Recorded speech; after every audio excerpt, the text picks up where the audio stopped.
chair they gave me was by the kitchen door, not at the head table, not in the family section with the ribbon-tied chairs and the little printed name cards. By the kitchen door, where the servers kept pushing past me every 3 minutes with trays of appetizers, where I could smell the salmon puffs before anyone else got to taste them, and where no one, not a single person, came to check if I was okay. I remember thinking, at least I have a good view. My best friend Delia was walking down the aisle in my dress, not a dress like mine, not similar. Mine, the one I'd spent 4 months saving for, the one I'd driven 2 hours to pick up from the bridal boutique in Savannah because they didn't ship, the one that had been hanging in my childhood bedroom closet with a garment bag over it since March. The ivory A-line with the lace overlay on the sleeves, the dress I tried on 11 times just to feel something good. She was wearing it. And she looked beautiful in it. That's the part that almost broke me. She looked so beautiful. Next to her, at the end of the aisle, was my fiancé Joe. I'd been dating Joe for 3 years. We'd gotten engaged on a Tuesday in October. Nothing fancy, just him and me and take-out pad thai on the couch, because I'd had a rough week at work, and he said he didn't want to wait for a special occasion anymore. I'd cried.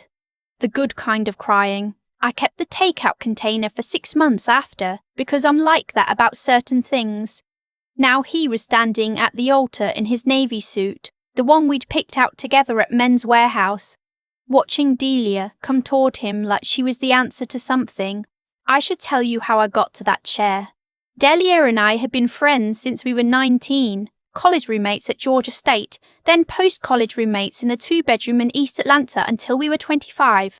Then neighbours when she moved 3 blocks away and I stayed in the apartment I'd grown to love. We had a standing Sunday breakfast.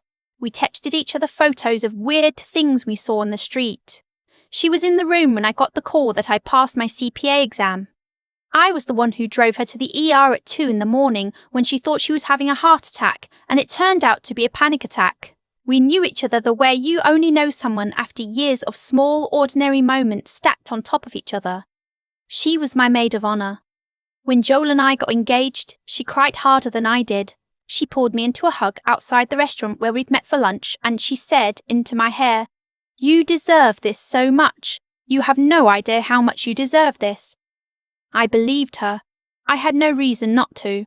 She started helping me plan immediately, for new research, catering spreadsheets, a shared Pinterest board that she updated almost daily.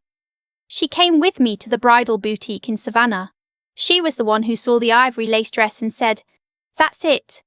That's the one. Stop looking." She sat across from me at the fitting and teared up again, and I thought, what did I do to deserve a friend like this? My mother was less involved. She and my father had retired to their place in Hilton Head 2 years earlier, and while they were supportive in the abstract, so excited for you, honey. Joel is such a good man. The planning was mostly Delia and me.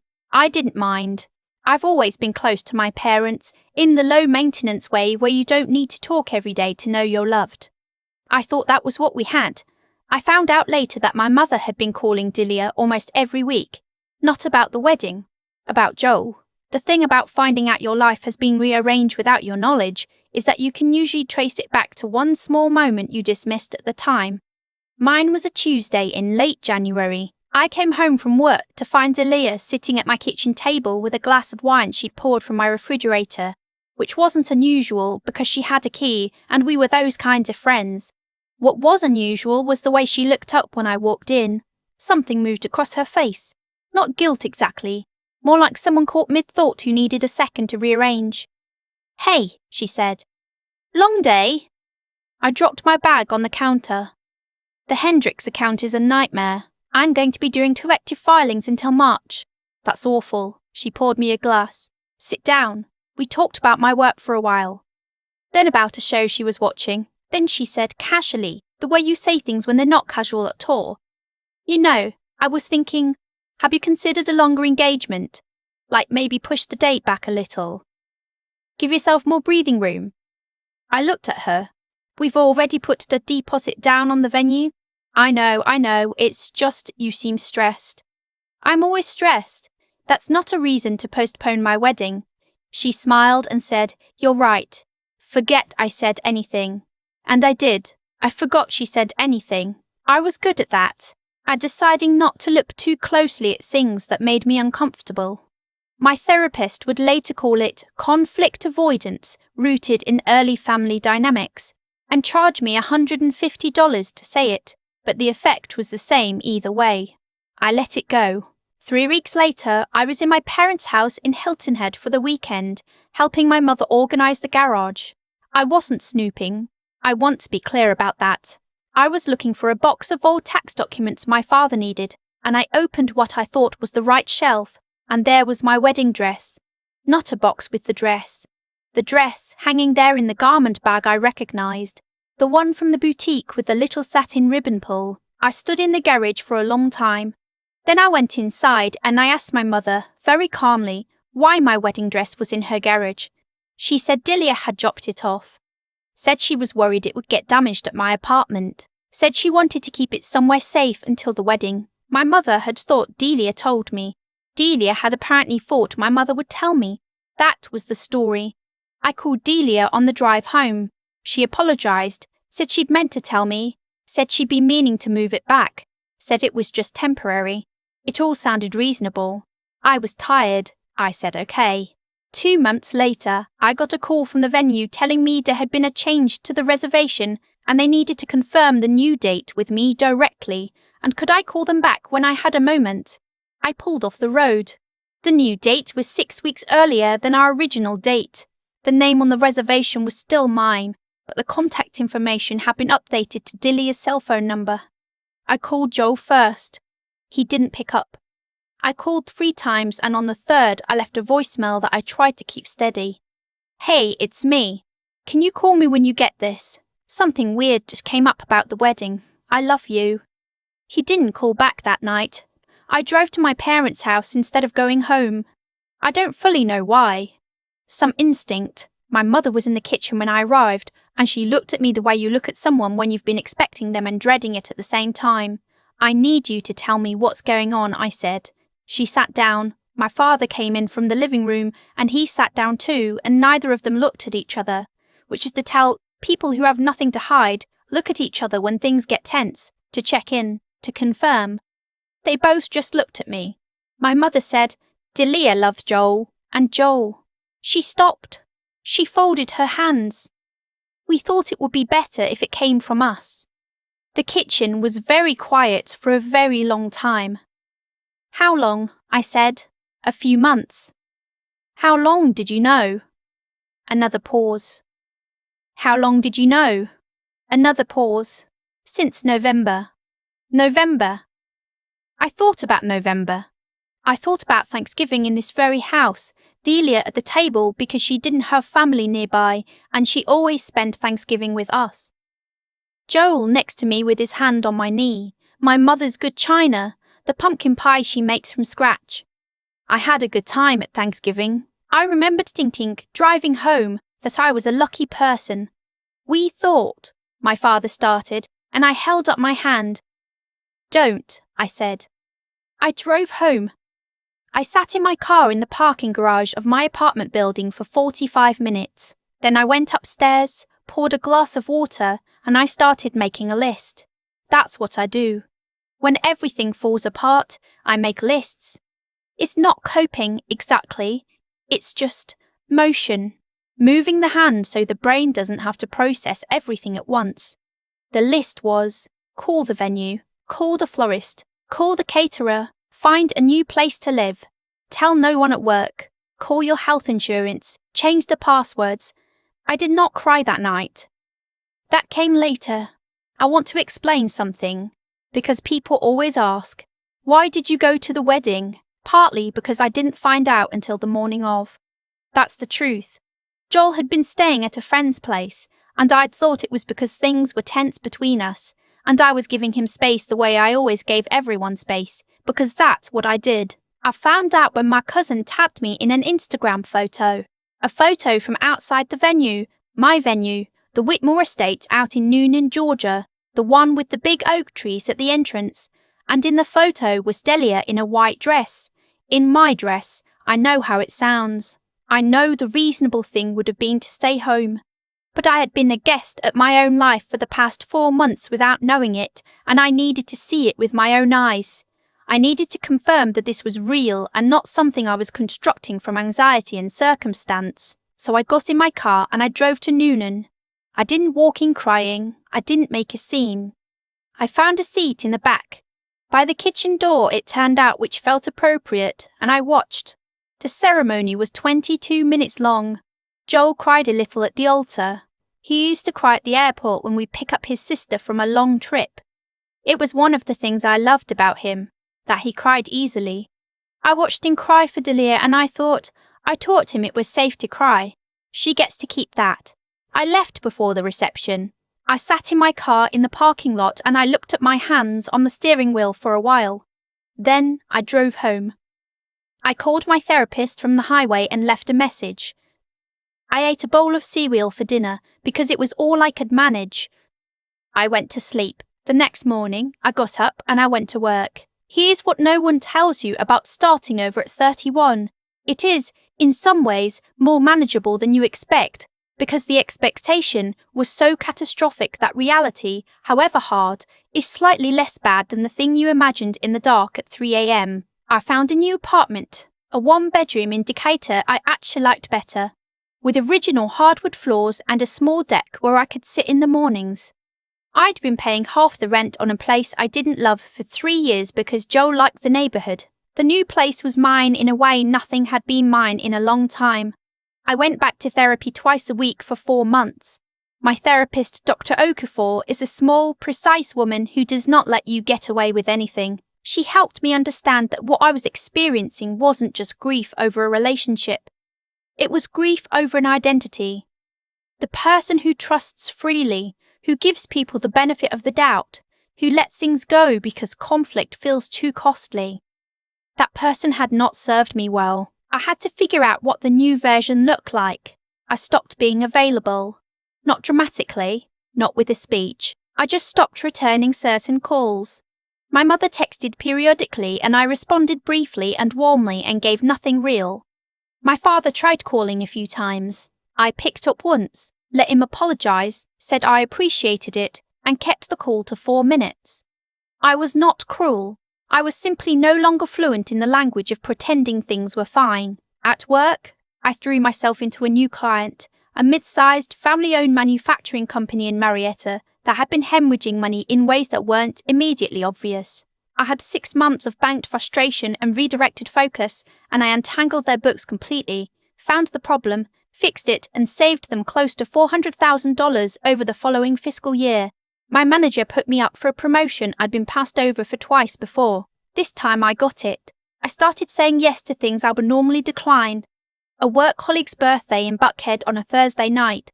A weekend hiking trip in the North Georgia mountains with a group I barely knew. A cooking class my neighbor mentioned with the energy of someone who had given up hope that I'd actually come.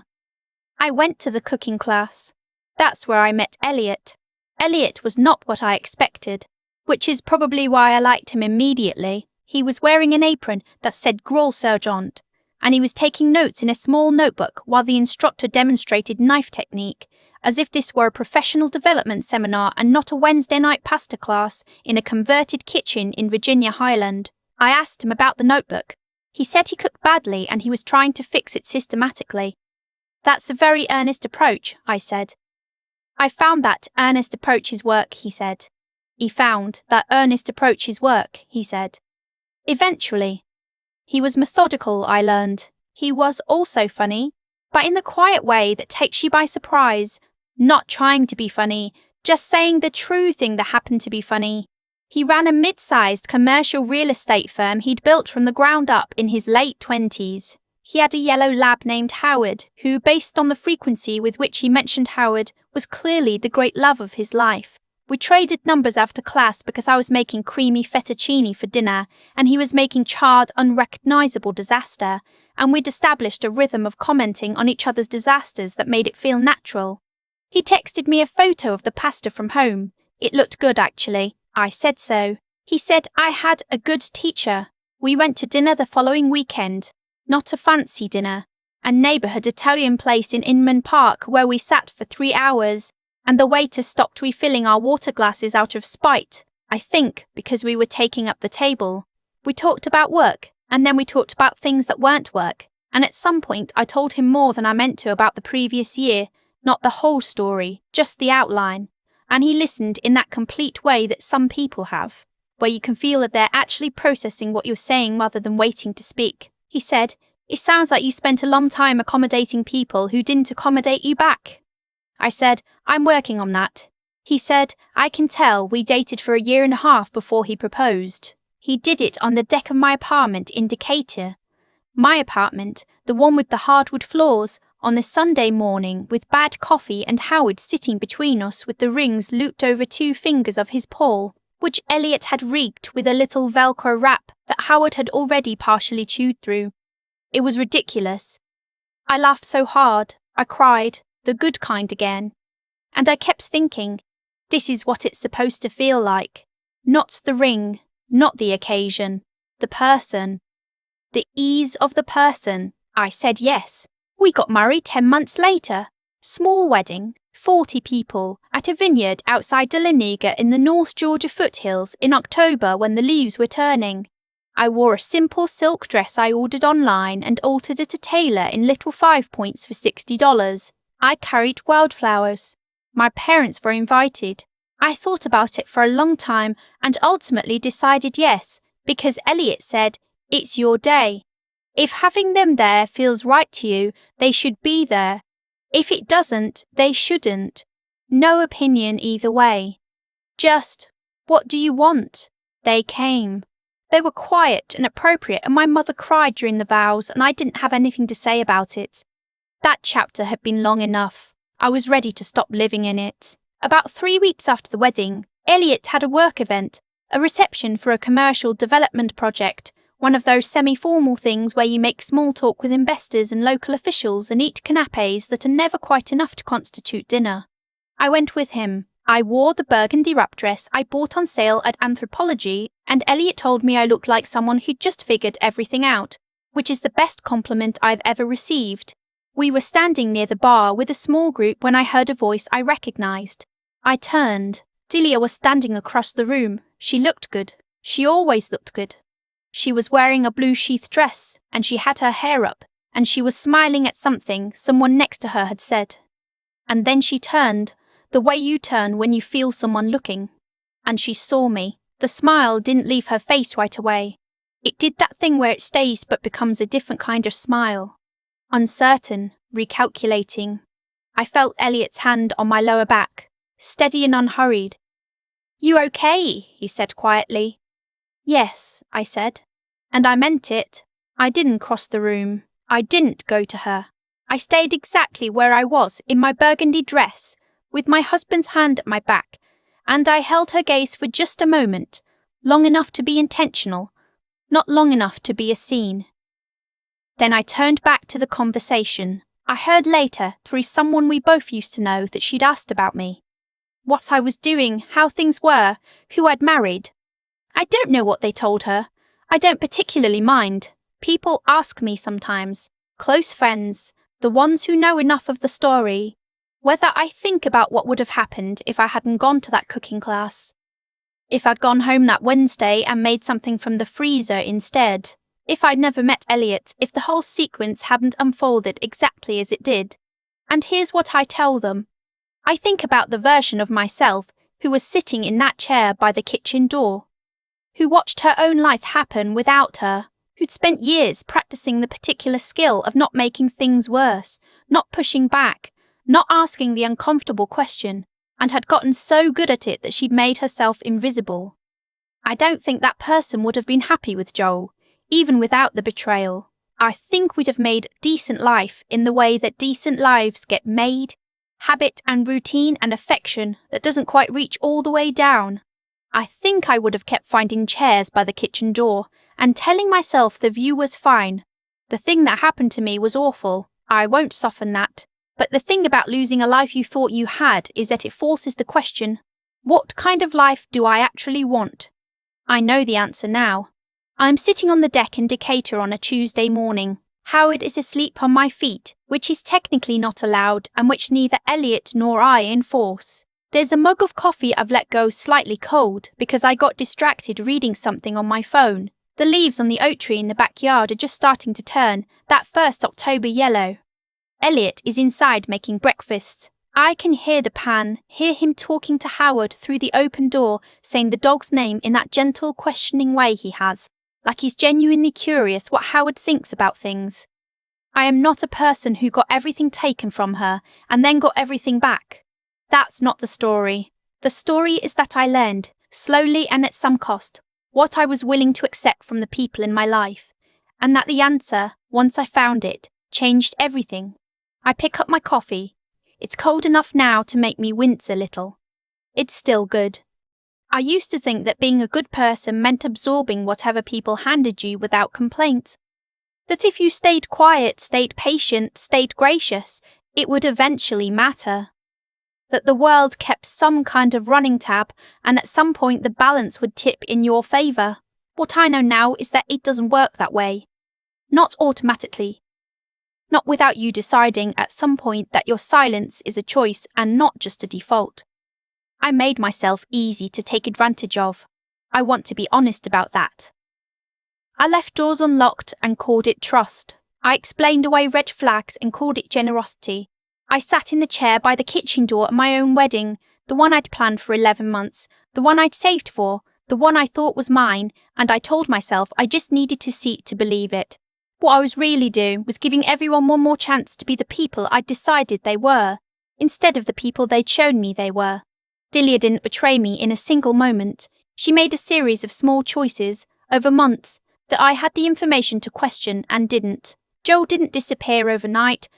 There were signs I filed away under "I'm probably overreacting," because overreacting felt more dangerous to me than being wrong. My parents didn't fail me all at once either. They made a decision that keeping the peace between everyone else was more important than protecting me, and they made it quietly, over time, in a way that was easy to miss until it wasn't.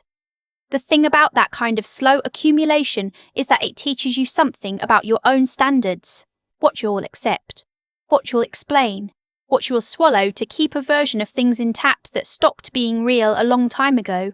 After everything fell apart, I had to sit with a question that was harder than any of the anger. What did I actually want, and had I ever fought for it? Not in the dramatic sense, in the ordinary, daily sense. Had I ever said, "This doesn't work for me," before it became a crisis? Had I ever asked for what I needed before it was too late to ask? Mostly, no. Building something new, the apartment, the work, eventually Elliot, required a different version of me. One who asked the uncomfortable question before it festered. One who let people's actions mean what they meant, instead of what I wished they meant. One who understood that real self-respect isn't about what you refuse to tolerate after the damage is done. It's about what you name, clearly and early, before it reaches that point. Elliot is not a reward for suffering. I want to be clear about that. He's a person I was finally ready to meet, ready to be honest with, ready to let in without hedging everything, ready to choose without second-guessing whether I deserved it. The growth came first. He came after. That's the only version of this story that makes sense to me. Not that loss leads to gain if you wait long enough, but that clarity earned honestly and at real cost changes what you're capable of building. It changes who you let close. It changes the questions you think to ask. I'm still learning. Some days I still reach for the old reflex, the smoothing over, the benefit of the doubt extended one beat too long. But I catch it faster now. I know what it costs. And I've decided the view from the kitchen door isn't worth it.